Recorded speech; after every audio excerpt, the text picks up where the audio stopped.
The figure behind me looked just like me, but its eyes empty, black. I turned around. No one was there.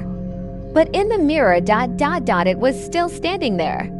Still smiling, still watching me. I stepped back, heart racing. My phone screen lit up on its own. A video started playing. It showed me asleep in my bed. But someone was standing over me the same shadow. The same grid. I screamed. The phone went dark. The lights flickered. The floor trembled. The vent, it was back on the wall. But this time, it wasn't just a voice coming from it. A hand pale and thin, was slowly reaching out. MERAB you promised me The whisper came again. I backed away, stumbling. The mirror cracked, not from the outside, but from within. Like something inside was trying to get out. Whispers filled the room now. Not one voice, many. They all said my name.